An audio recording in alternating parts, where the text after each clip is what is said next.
Senior Living on Location is produced by Senior Living Media, celebrating seniors in our community.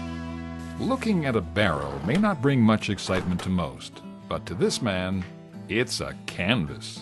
This is where it all happens. Peter Forbes is a young senior with a unique craft. He's one of 3 barrel carvers in North America, and the only one in Canada. An artist his entire life, Peter spent more time in high school drawing on his textbooks than reading them. While art has always been his life's passion, creating a living for himself has led down a number of different roads. A true adventurer and entrepreneur, Peter has done everything from traveling the world and working on a boat to working for a sign manufacturing company in North Vancouver, creating handcrafted signs. Perfect. But it was his divorce that led him to his destiny. Instead of hitting the bottom of the barrel, he had an epiphany and decided to carve them instead. So I had to come up with something different, so I was just waiting for something to hit me. And I'm looking through a trade magazine, and I saw a carved barrel that somebody had done, a one-of. And it was an epiphany, you know, it was just this magic moment. It just went, that's it. And so then I had to teach myself how to do it, because there's no barrel carving school out there. His clients always said he was talented enough to go out on his own. But Peter was wise enough to know that unless he had a unique product to offer, that he could not compete with the larger companies. And I always tell people, if you want to be an entrepreneur, do something unique. Don't be competing against someone who's been in the business for 30 years and has a $1 million shop. Been a dream of mine for many years is to have my own workshop where I can create what I want to create. So eventually the next stage, you'll even go beyond just doing barrels and just making all kinds of crazy creations. I love working with different wood. I like working with driftwood, but all different kinds of materials. And I have an overactive imagination. People ask me, well, how do you come up with the ideas? And my problem is I come up with too many ideas. Using the internet as his main source of marketing, Peter has a global company and says he hasn't actually met most of his clients. He focuses mainly on carving custom signs for businesses, wineries, and wealthy wine connoisseurs. I do signs, custom-made signs for a living, and I do the barrels. But the barrels are more fun. They're more right between making the custom signs and doing whatever I want to make, so they're kind of in the middle. And most clients allow me to do my own design because they just say, I don't have a clue.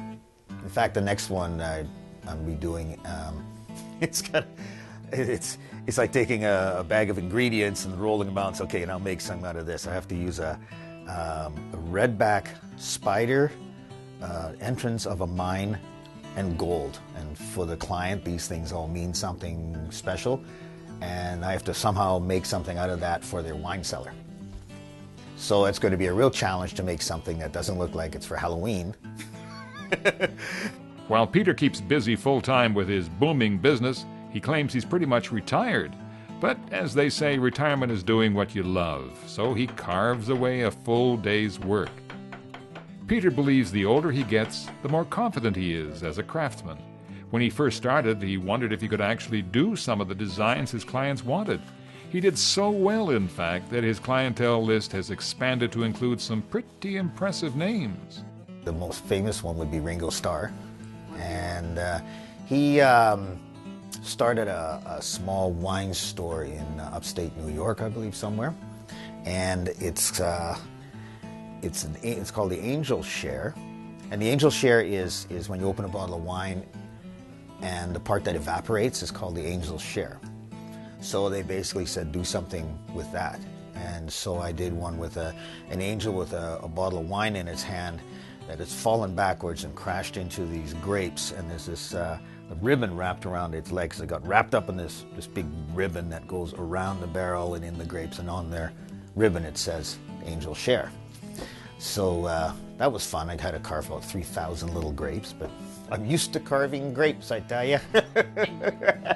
Peter seems to have a constant muse around, since his inspiration pops up pretty much everywhere he seems to go. I was up in the Horseshoe Bay and they knocked this tree down and there was all these sections lying there, and I walked by and I just saw this and I opened the trunk. You know. Okay, and then I got this interesting piece here, which is was inspired by going offshore, and this is a floating piano. And this was from one piece of First Girl Center Core yellow cedar. And if you look at you can tell the age. Everybody knows you can count the rings in a tree to tell the age. The rings are so old, the rings are so tight you can hardly see them. So this is from a very, very, very old tree. Basically, this wood is like ivory. Peter intends to barrel carve and work on signs until he's physically no longer able.